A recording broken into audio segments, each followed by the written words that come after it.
Well,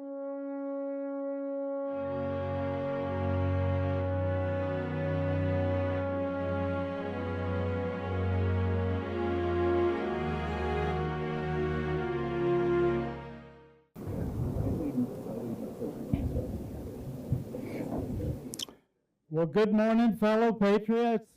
Welcome to the 299th consecutive Friday meeting of the East Valley Red Friday Patriots. Thank you for your presence today.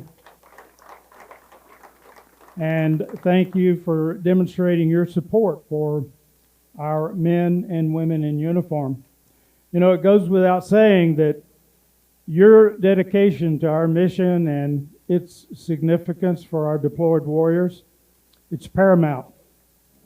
It's paramount in these trying times, and I truly admire that your patriotism is on full display and your unwavering support for America's armed forces is on full display, and especially for those troops that are serving in distant lands. Thank you, thank you, thank you. Well, it's now only 6 days and a wake-up call, and we celebrate this group's 300th consecutive Friday assembly.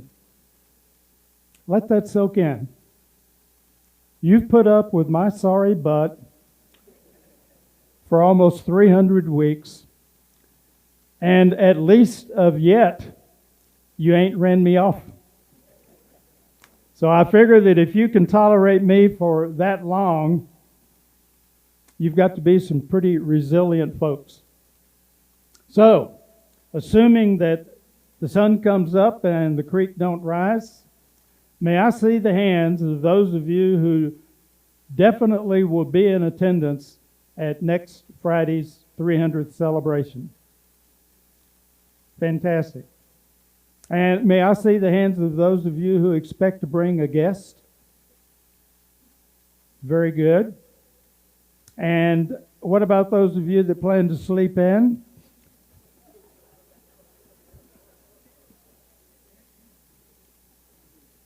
Believe me, we're looking forward to having each of you join us. You know, recently I was reflecting back on World War II military history, and I thought I'd share a summary of an operation dubbed Operation Argument.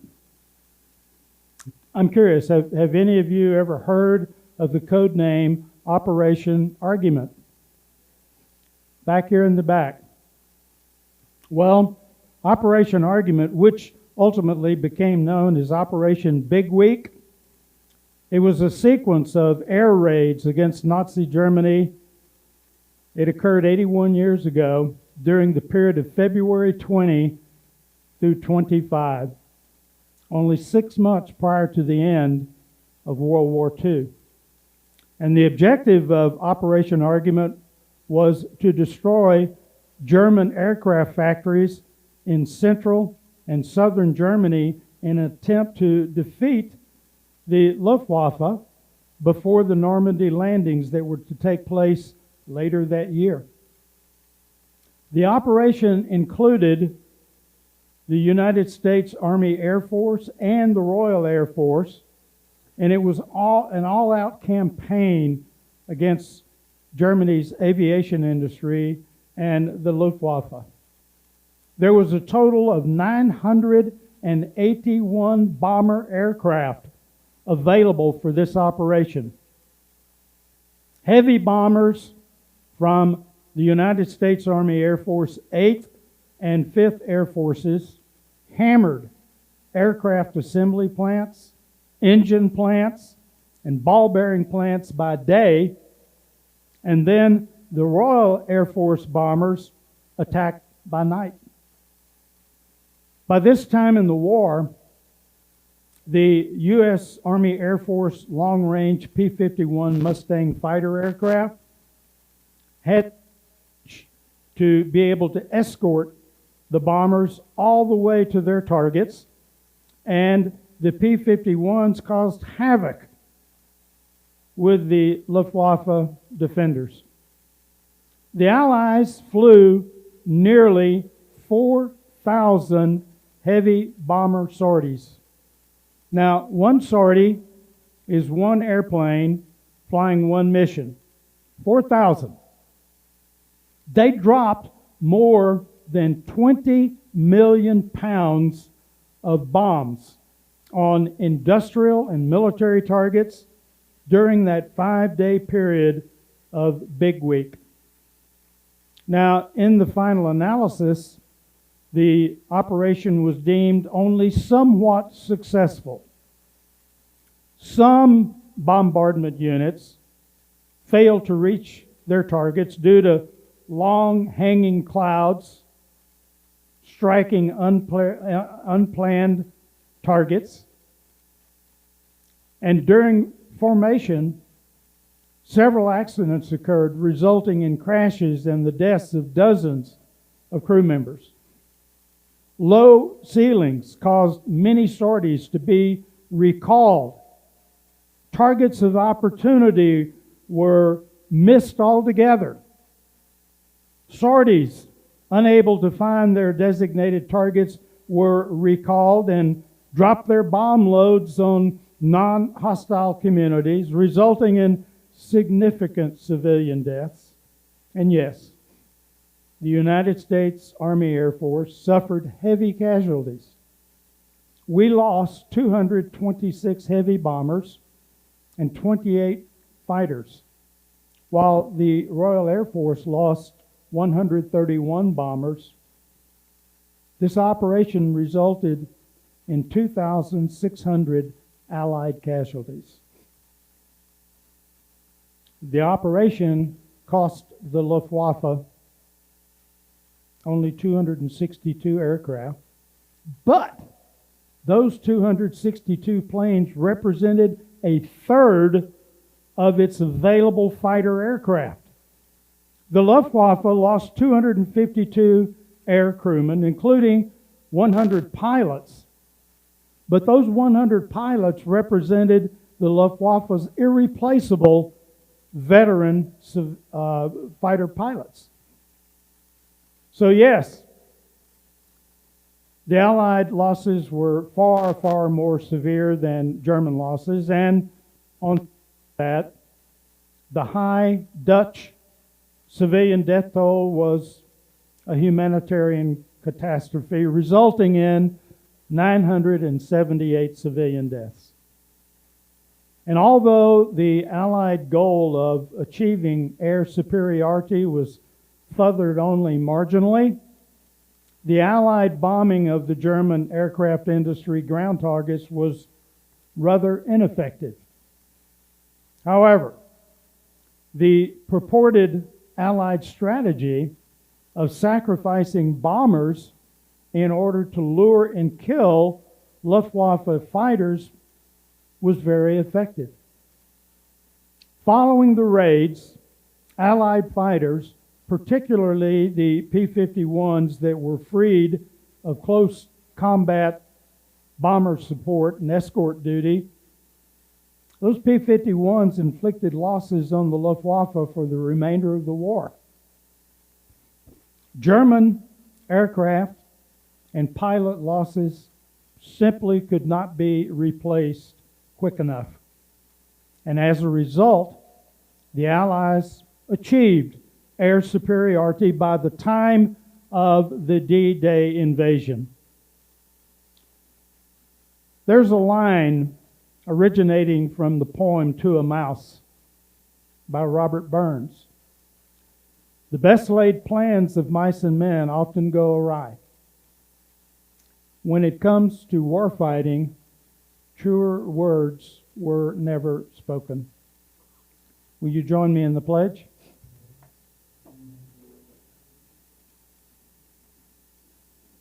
I pledge allegiance to the flag of the United States of America and to the republic for which it stands, one nation under God, indivisible, with liberty and justice for all. Thank you, thank you. Do you folks happen to remember the TV series Mayberry R.E.D? It was an American television series that was produced as a spin-off continuation of the Andy Griffith Show. So when Andy Griffith decided to leave his series, most of the supporting characters returned for this retitled program called Mayberry R.E.D., which ran, by the way, for 3 seasons on CBS Network. Ran from 68 to 71. There were 78 episodes of Mayberry R.E.D. that were aired. And in case you're wondering, R.E.D. stands for Rural-Free Delivery. And yes, Mayberry R.E.D. reruns are still aired today. So the other day, I was thinking about Mayberry, and a question came to mind.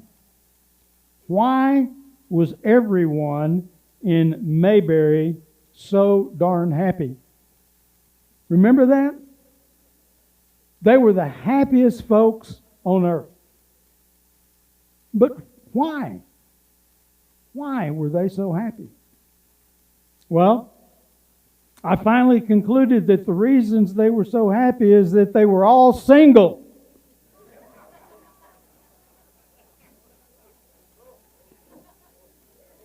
Andy, Aunt Bee, Barney, Floyd, Goober, Sam, Gomer, Howard, Ernest T. Bass, the Darling family, Alice, Opie, Helen, Thelma Lou, Clara, all of them were single. Not one of them was married.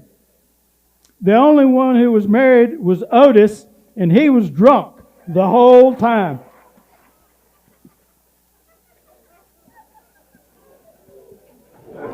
So I have to ask, is there a message there?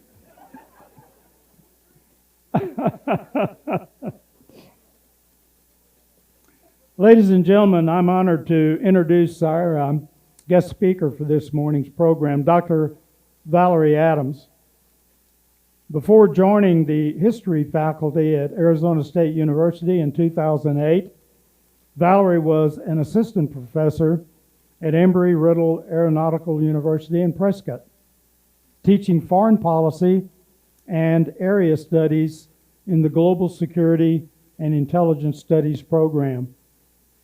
Having been trained as a diplomatic historian, she's published on subjects such as President Eisenhower's use of science and technology in national security planning, the relationship between STEM programs and humanities studies in higher education, and various issues regarding the Cold War and domestic policies.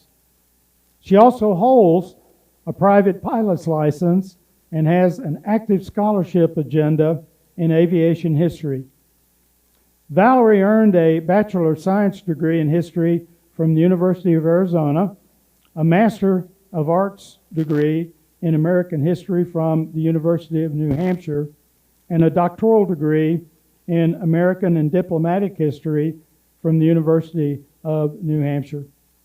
Her fields of expertise include diplomatic history, modern American studies, aviation history, international relations, 20th century science and technology, Soviet foreign policy, world history, and 20th century African American history.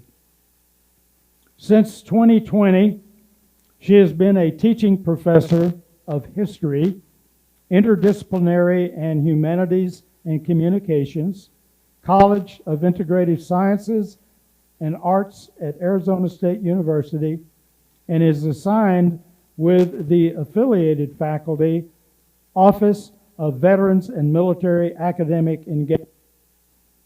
Valerie is the author of the book Eisenhower's Fine Group of Fellows, Crafting National Security Policy to Uphold the Great Equation. And she has co-authored or contributed to a host of publications throughout her career. She is a frequent keynote speaker for a variety of professional organizations and the recipient of numerous awards and honors, to include her work with the Commemorative Air Force Museum, Arizona chapter, where she was recognized for Exhibit of the Year. Valerie has a long history of community leadership positions and memberships, to include the Commemorative Air Force Museum, Arizona chapter, where she is a volunteer in archives and contributor to the establishment of the World War I exhibit and Falcon Field exhibit. She also serves on the working committee for the overhaul of the Vietnam War exhibits.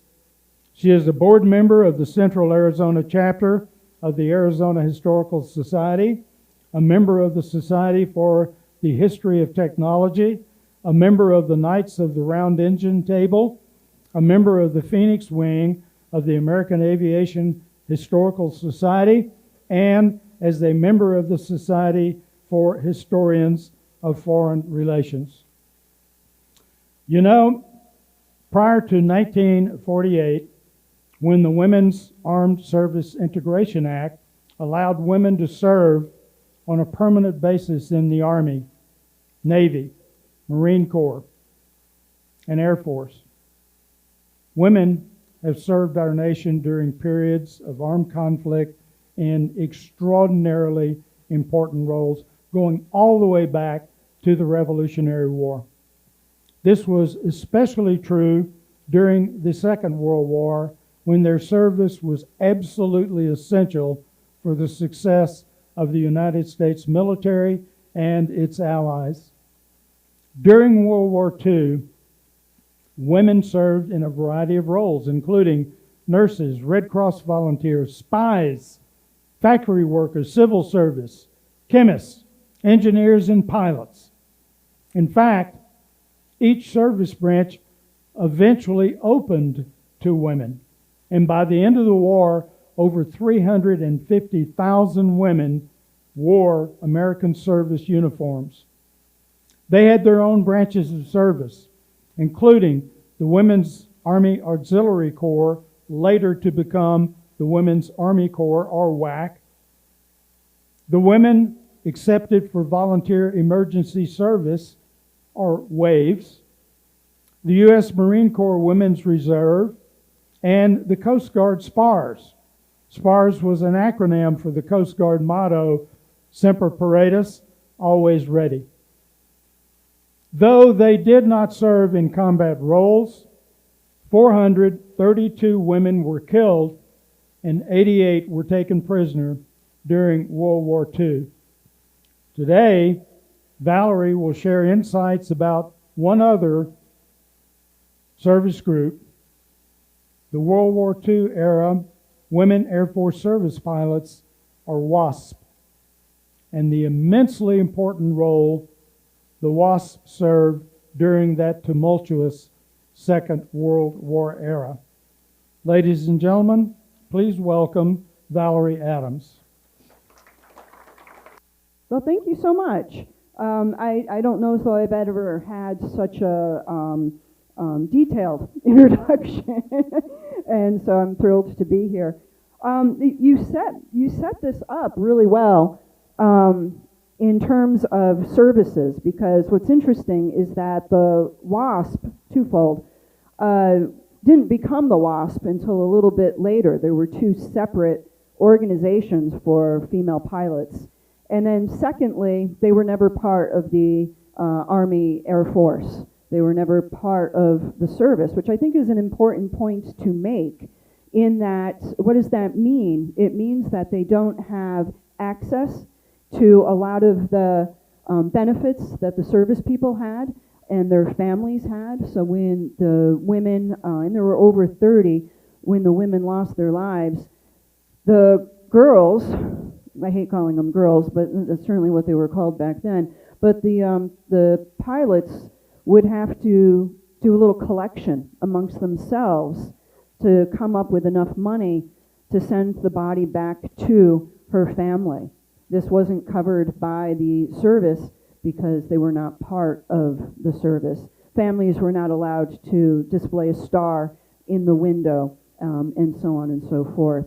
So the fact that they contributed to the war effort is astounding and amazing and something that should be celebrated. And then when we realize that they weren't part like the WACs or the waves, it really is even more astounding, I think, that they were willing to contribute that way and risk their lives. As we all know, flying is very dangerous, and even the most able pilot puts his or her life in jeopardy every time they go up.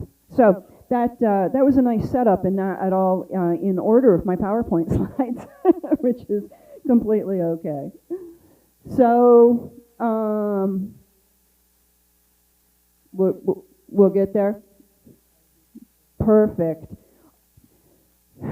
So there's two stories with the WASPs that I like to concentrate on because they're lesser known. I think probably a lot of people in this room had name recognition with the WASP. At least we're aware that women were flying during the war, American women were flying during the war in a ferrying capacity. But there's two stories here because one is led by Nancy Love, and the other led by Jackie Cochran. And it's not until later in the war that the two are combined into the Women Air Service pilot program. And Nancy Love, I don't think gets her due. So I'm going to stand here and talk about her a little bit before I talk about Jackie Cochran. Nancy Love is the wife of a chief of staff of one of the major generals in the Army Air Force. And her husband owns Love Field in Texas. And she had an idea that women could help the war effort by ferrying aircraft. And so she was able to, with the support of Hap Arnold, who is the main guy in charge, the general in charge of the Army Air Force, and with Army Air Force, but I know you all know that, right? That the Air Force itself isn't established until 1947. But anyways, Nancy Love is able to work with the Major General who is in charge of the ferrying division.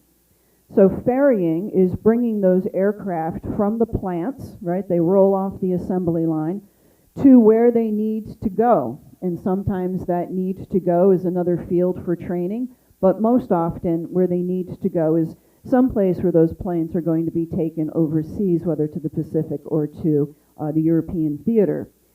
Sometimes the women, although not very often, took the aircraft overseas themselves.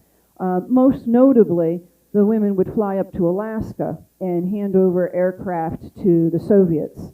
And usually who they met were female Soviet pilots who were indeed combat pilots and had their own units and their own units of mechanics who were also female. But you didn't invite me here to talk about them, but I just want to say that a lot of the countries did actually have women pilots during the war in combat roles. Anyhow, Nancy Love is able to free up many men to serve, to go abroad and serve in one of the theaters by ferrying these aircraft. Now, why I want to talk about Nancy Love a little bit, and I guess I have slides now with a clicker. So oh, there we go. Oops. Okay, back. There we go. I'll just keep this up here. With Nancy Love, her pilots were outstanding. And that's not to say Jackie Cochran's pilots weren't, but Nancy Love's pilots were outstanding. And there's a photo of her. And I think with any luck, I may have, I know I do, or maybe I don't. There we go. PowerPoint slides always trip me up because they're never where I want them to be. Nancy Love's group, these were the requirements for the girls, if you will, to be part of her group. You had to be between 21 and 35. You had to be a high school graduate. You had to have a commercial license. That was important, and I think most impressive, they had to have logged 500 hours, and they had to prove it.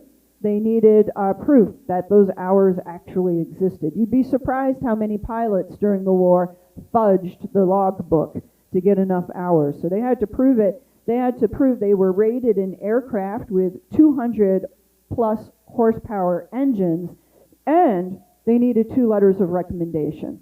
This far exceeds what the men were required to have to be part of the Army Air Force. So these were really top-notch pilots. And in fact, many of them were college graduates, and college graduates with technical degrees in engineering or math and so forth. So it stands to reason that the ferrying division was more than happy to welcome these women to the program. Nancy Love, in fact, was taking a B-17 across the pond to England at one point. I mean, so they flew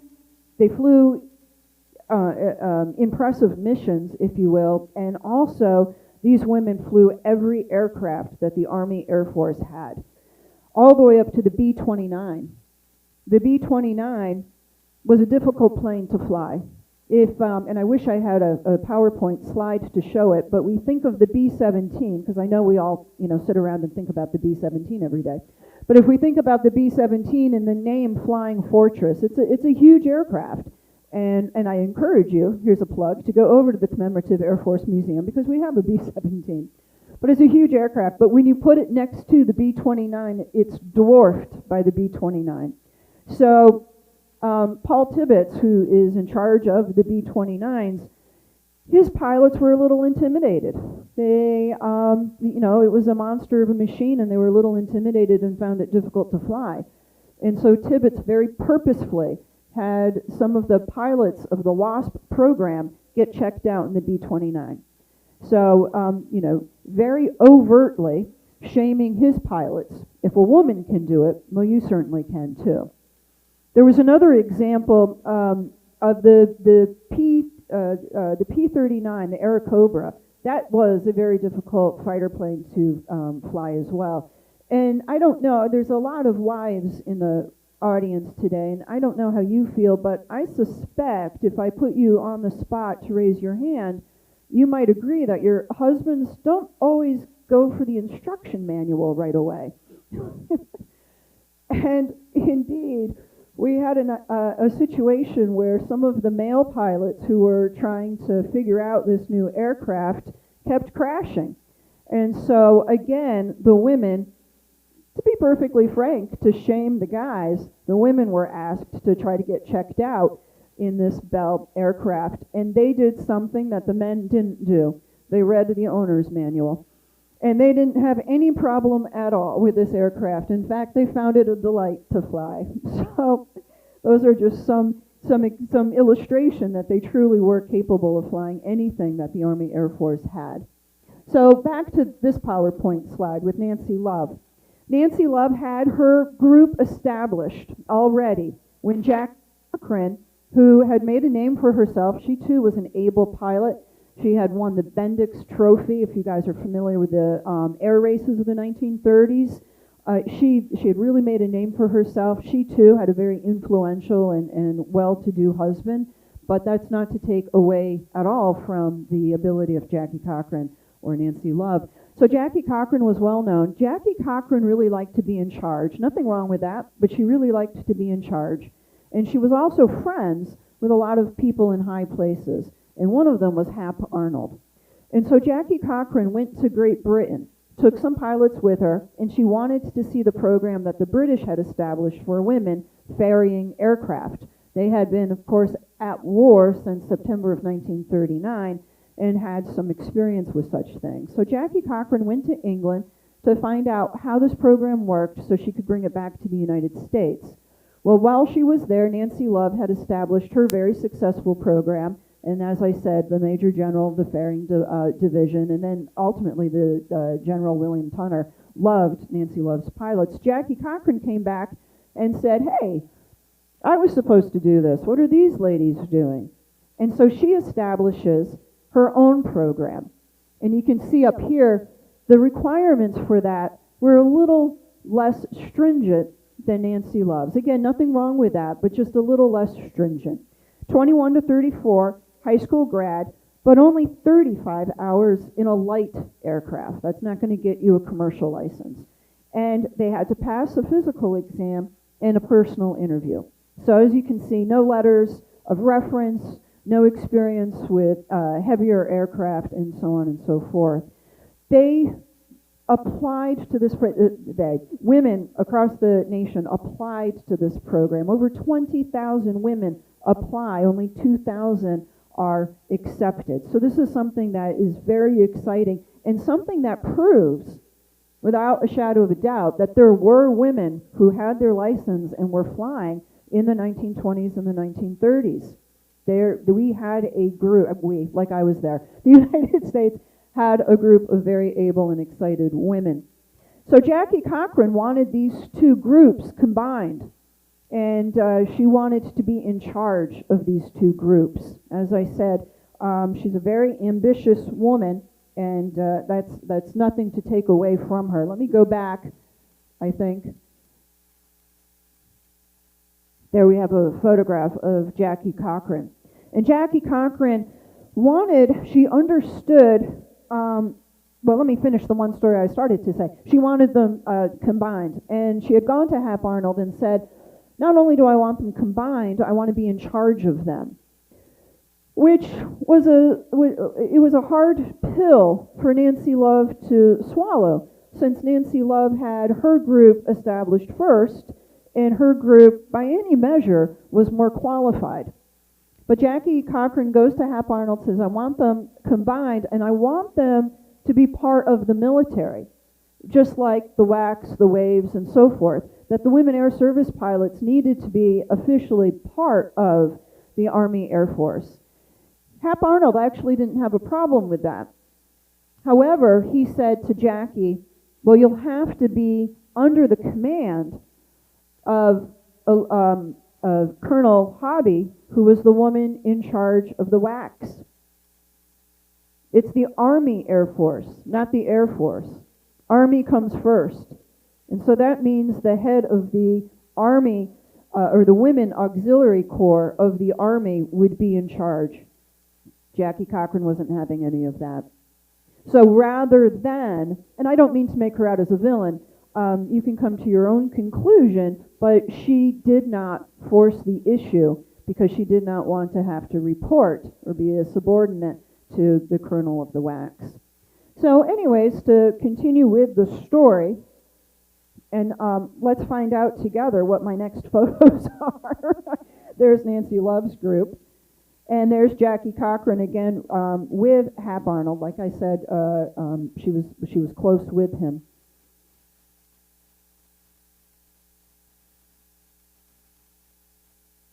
Okay. So one of the things that eventually it gets combined into the WASP.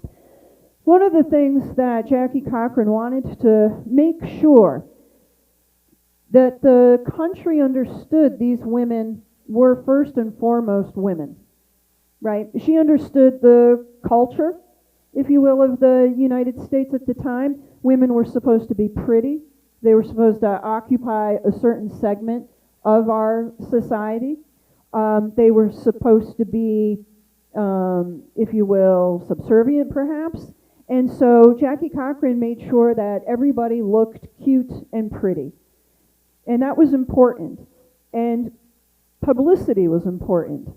So Life magazine, as you can see here, did a story on Jackie Cochran's girls, and you can see, in fact, it says a girl Air Force pilot. She's pretty, right? I mean, she's super cute. She's got her pigtails. Her face is not smudged with grease. She's super cute. And when you open the magazine and look at the spread, you learn all kinds of things.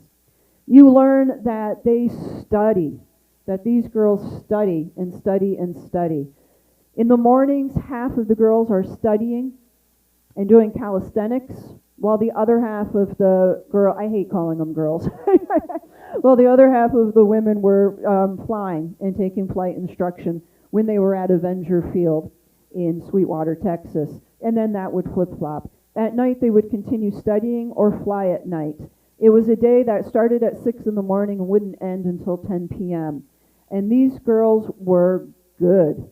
They were very good. And we learned that in the Life magazine. We learn about what they were doing and picking up cigarette butts off of the runways and sleeping on hard benches and pencil in hand, and the girls that didn't stand quite so tall had the cushions on the seats so they could reach the pedals, and that they were strong to fly a B-24, a Liberator. One pilot said you had to have the legs of a linebacker to be able to manipulate the rudder pedals, and the women could do that as well. So they studied, they were in shape, they studied meteorology, they really knew what they were doing, but they always looked pretty. And again, when we open up the Life magazine article, we see pretty girls. They worked hard, but they also laid in the sun by the water. And so we see them in their bathing suits, getting tan. We see them with some extra, extra time and having fun. So the American people weren't freaked out, right? The average guy, the family, looking at this wasn't like, oh, the daughters are, becoming men and this is horrible. They were like, oh, they're still pretty and they're doing a man's job and isn't that cute? One of the reasons why they never become part of the service and why they are disbanded before the war ends is because of that typical stereotype of where women should be in society. Women were working in the defense industries. You all know Rosie the Riveter. And the same thing was happening there. The Rosies still had to be pretty, and they had to be convinced they could do a man's job. If you can make orange juice with or with a juice press for your husband in the morning, you could operate a drill press. If you could cut a pattern to make a dress, you could cut sheet metal, and so on and so forth. So always in the back of everybody's mind, these were temporary jobs. Women were never going to be fully incorporated into the Army Air Force. This was a temporary job, just like Rosie the Riveter. So Jackie Cochran understood that. How much more time? Where'd Dick go? There you are. How much more time? I could talk forever and ever and ever, and I know he gave me a soft time limit. I can't. 5 more minutes? Is that what we're saying? Okay, 5 more minutes. Very good. And so let's see here. I want to say about there's Avenger Field where they practice, and I will say this, that by and large the male pilots appreciated and respected the women. There were some that gave them a hard time, but that was truly the minority, just a few. What the male pilots really wanted to do was get a look at them, right? They'd heard about it, but they wanted to get a look at them. And so you would be surprised how many emergency landings there were at Avenger Field. That eventually it became restricted airspace.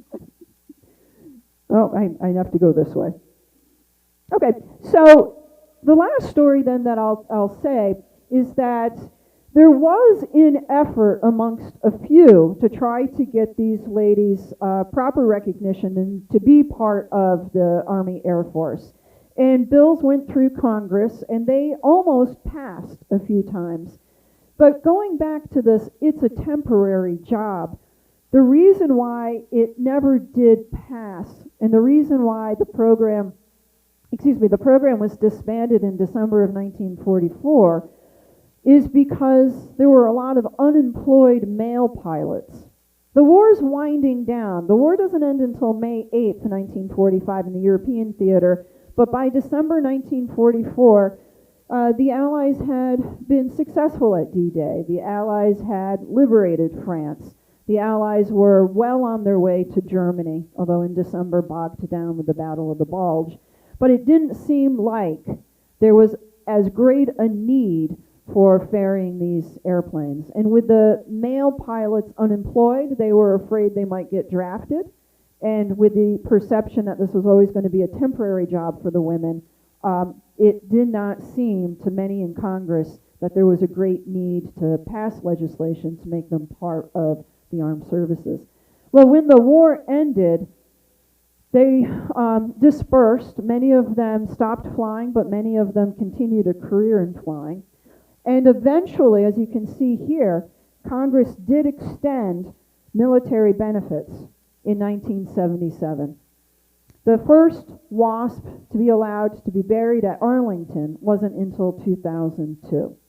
But I want to go back to my very first slide and end with a quote from Hap Arnold, I hope. There we go. You and more than 900 of your sisters have shown that you can fly wingtip to wingtip with your brothers. I salute you and all WASP. We of the Army Air Force are proud of you, and we will never forget our debt to you. And that was words, or those were words expressed by Hap Arnold. So if anybody has any questions and has time to stay, I'm more than happy to stay and chat with you. I know many of you have places to be. But let me just say thank you to each of you for being a great audience. And most of all, thank you for the invitation. It's really an honor, and I'm humbled to be here amongst you. And thank you for the good work that you guys and gals are all doing. Thanks.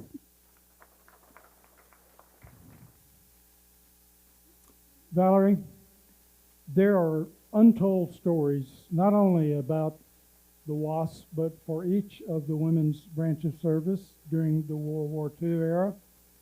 Absolutely unbelievable contributions that they made to the war effort, much less all of the civilians that were employed in supporting the war effort. Over 12% of the civilians within this country worked for supporting the war. We want to take this opportunity to welcome you to the Order of the R.E.D. and hereby recognize and commend you for your dedicated support of veteran initiatives, for U.S. deployed service members, and for this East Valley Red Friday Patriots group. Thank you. Absolutely. One other thing. We have for you here a Red Friday lapel pin. This is a quite coveted lapel pin that you'll see quite a few of our members wear. And we hope that you will wear this with pride and that you will continue to promote our Red Friday program. And we'll find that other butterfly clip for you before you leave today. Thank you so very much. Appreciate it. Thank you.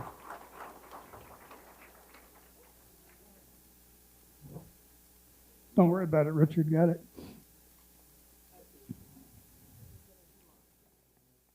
Can I have a hoo-ah for this lady? Hoo-ah! Thank you, thank you.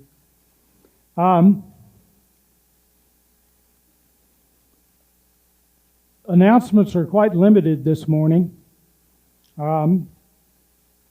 The main announcement is I'll go back to what I stated at the very introduction, and that is next Friday, I'm really hoping that we have an absolutely stellar turnout. There are going to be more tables that are going to be set out. We've got 4 more tables, round tables in the back. We've got plenty of chairs out here in the dining area to bring in and supplement if needed. So please plan to attend. We have some folks that have been working extremely hard in preparing for our 300th celebration, and we're looking forward to seeing each and one of you here with hopefully a guest. Upon your exit, I would appreciate it if you would leave your name badges back there at the greeting table. To all of the 15, 16 guests that were here this morning for joining us today, and believe me, we sincerely hope that you will return, join us again. Please know that you will always be welcome at our Red Friday assemblies. And as a final reminder, let us not overlook the important mission that we have, and that is to remember everyone deployed. Keep our deployed warriors in your thoughts and in your prayers, and please continue to demonstrate our support for these fine men and women. Thank you and have a great weekend.